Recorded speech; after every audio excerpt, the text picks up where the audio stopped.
सत्य सनातन वैदिक धर्म को यदि कोई पूछे कि सबसे अधिक नुकसान किसने पहुंचाया है, तो पूर्ण सहमति से एक ही उत्तर होगा, जन्मना जाति व्यवस्था ने। सैकड़ों सालों से अनेक संत महात्मा सर पटक पटक कर हार गए, लेकिन जाति के जिन्न को बोतल में बंद नहीं कर पाए। गुरुकुल पद्धति समाप्त होने का यही सबसे बड़ा धक्का इस हिंदू जाति को लगा है, क्योंकि गुरुकुल में ऋषि तय करते थे कि विद्यार्थी के गुण कर्म स्वभाव के अनुसार इसका वर्ण क्या होगा। तब भी केवल 4 वर्ण थे। आज हजारों जातियों और उपजातियों में बटा हुआ सनातन समाज है। हर बार यह ज्ञान होने के बावजूद कि हमारे शास्त्र जन्म से जाति व्यवस्था के मुखर विरोधी हैं, एक बार फिर वही चर्चा। महर्षि दयानंद सरस्वती सत्यार्थ प्रकाश के चौथे समुल्लास में ब्राह्मण का पुत्र ब्राह्मण या शूद्र का पुत्र शूद्र ही होगा, इस सिद्धांत का समूल नाश कर देते हैं। आइए पढ़ते हैं उन्हीं के शब्दों में। प्रश्न: क्या जिसके माता पिता ब्राह्मण हो वह ब्राह्मणी या ब्राह्मण होता है, और जिसके माता पिता अन्य वर्णस्थ हो उनका संतान कभी ब्राह्मण हो सकता है? उत्तर: हाँ, बहुत से हो गए, होते हैं और होंगे भी। जैसे छांदोग्य उपनिषद में जाबाल ऋषि अज्ञात कुल, महाभारत में विश्वामित्र क्षत्रिय वर्ण और मातंग ऋषि चांडाल कुल से ब्राह्मण हो गए थे। अब भी जो उत्तम विद्या स्वभाव वाला है वही ब्राह्मण के योग्य और मूर्ख शूद्र के योग्य होता है, और वैसा ही आगे भी होगा। प्रश्न: भला जो रजवीर्य से शरीर हुआ है वह बदलकर दूसरे वर्ण के योग्य कैसे हो सकता है? उत्तर: रजवीर्य के योग से ब्राह्मण शरीर नहीं होता, किंतु मनुस्मृति का श्लोक है, स्वाध्यायेन जपेहो मैस्त्रे विद्येने ज्यया सुतेः महायज्ञेश्च यज्ञेश्चम ब्राह्म्यम क्रियते तनुः।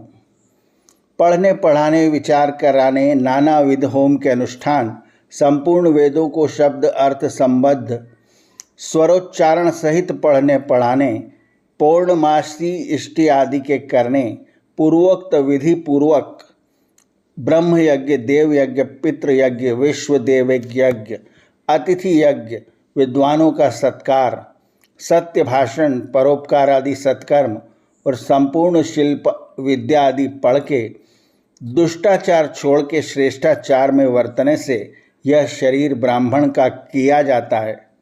क्या इस श्लोक को तुम नहीं मानते? मानते हो तो फिर क्यों रजवीर के संयोग से वर्ण व्यवस्था मानते हो?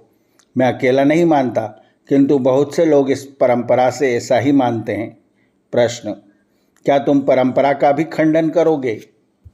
नहीं, परंतु तुम्हारी उल्टी समझ को नहीं मान के खंडन भी करते हैं। प्रश्न: हमारी उल्टी और तुम्हारी सीधी समझ है, इसमें क्या प्रमाण? उत्तर: यही प्रमाण है कि जो तुम 5-7 पीढ़ियों के वर्तमान को सनातन व्यवहार मानते हो, और हम वेद तथा सृष्टि के आरंभ से आज तक की परंपरा को मानते हैं। देखो, जिसका पिता श्रेष्ठ उसका पुत्र दुष्ट, और जिसका पुत्र श्रेष्ठ उसका पिता दुष्ट, तथा कहीं दोनों श्रेष्ठ या दुष्ट देखने में आते हैं। इसलिए तुम लोग भ्रम में पड़े हो। देखो, मनु महाराज ने क्या कहा है, येनास्य पितरो याता येन याता पितामहा तेन यायास्तताम मार्गम तेन गच्छन् ऋष्यते।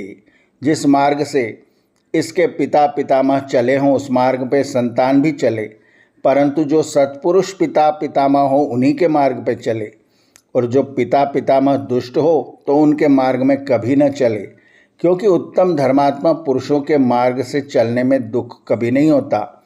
इसको तुम मानते हो या नहीं? हाँ, मानते हैं। जो कोई रजवीर के योग से यानी जन्म से वर्णाश्रम व्यवस्था माने और गुण कर्मों के योग से न माने, तो उससे पूछना चाहिए कि जो कोई अपने वर्ण को छोड़कर क्रिश्चियन या मुसलमान हो गया तो उसको भी ब्राह्मण क्यों नहीं मानते? तो यही कहोगे कि उसने ब्राह्मण के कर्म छोड़ दिए हैं इसलिए वह ब्राह्मण नहीं है।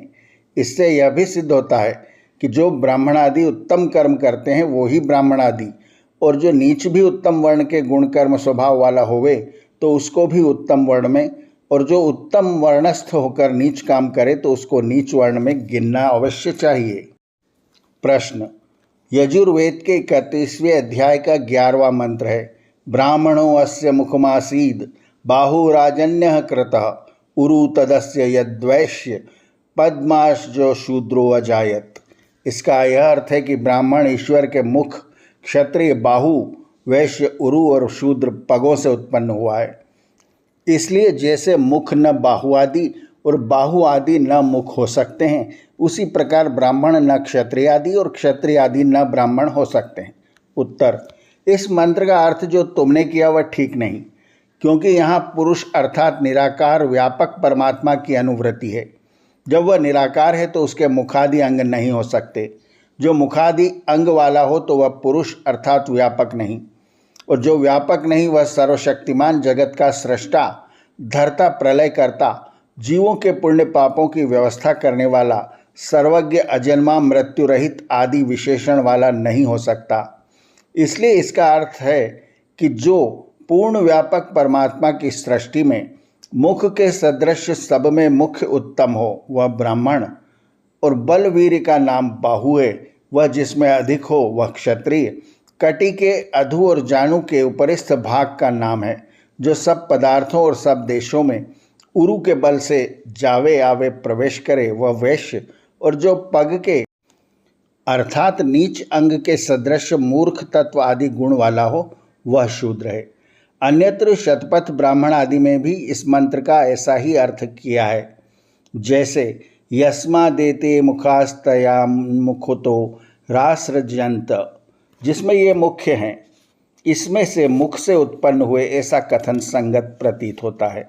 अर्थात जैसे मुख सब अंगों में श्रेष्ठ है, वैसे पूर्ण विद्या और उत्तम गुणकर्म स्वभाव से युक्त होने से मनुष्य जाति में उत्तम ब्राह्मण कहलाता है।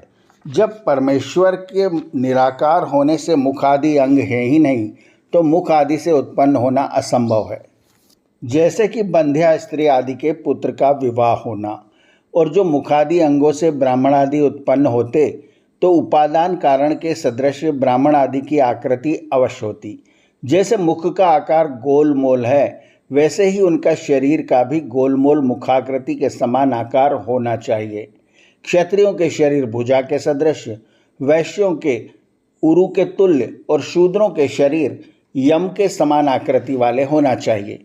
ऐसा नहीं होता। और जो कोई तुमसे प्रश्न करेगा कि जो मुखादि से उत्पन्न हुए थे उनकी ब्राह्मण आदि संज्ञा हो, परंतु तुम्हारी नहीं, क्योंकि जैसे सब लोग गर्भाशय से उत्पन्न होते हैं वैसे तुम भी होते हो। तुम मुखादि से उत्पन्न न होकर ब्राह्मण आदि संज्ञा का अभिमान करते हो, इसलिए तुम्हारा कहा अर्थ व्यर्थ है, और जो हमने अर्थ किया है वही सच्चा है। ऐसा ही अन्यत्र भी कहा है, जैसे शूद्रो ब्राह्मणातामेति ब्राह्मणश्चैति शूद्रताम क्षत्रिया जातमेवन्तु विद्या द्वेष्यात् तथैवैच मनुस्मृति। जो शूद्र कुल में उत्पन्न होकर ब्राह्मण, क्षत्रिय और वैश्य के समान गुण कर्म स्वभाव वाला हो तो वह शूद्र, ब्राह्मण, क्षत्रिय और वैश्य हो जाए। वैसे ही ब्राह्मण, क्षत्रिय और वैश्य कुल में उत्पन्न हुआ हो और उसके गुण कर्म स्वभाव शूद्र के सदृश हों तो वह शूद्र हो जाए। जैसे क्षत्रिय वैश्य के कुल में उत्पन्न हो के ब्राह्मण या शूद्र के समान होने से ब्राह्मण और शूद्र भी हो जाता है।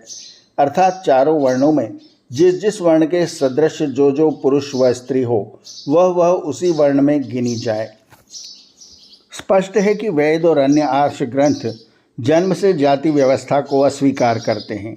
इसलिए ब्राह्मण का पुत्र ब्राह्मण या क्षत्रिय का पुत्र क्षत्रिय तभी होगा जब उसके गुण, कर्म, स्वभाव और कर्म ब्राह्मण या क्षत्रिय सदृश होंगे। आर्यावर्त की कहानियाँ चैनल को सब्सक्राइब करें और बेल आइकन के बटन को दबाएं ताकि हम जब नया वीडियो लेकर आएँ तो उसकी सूचना आपको तुरंत मिल जाए। धन्यवाद। नमस्ते।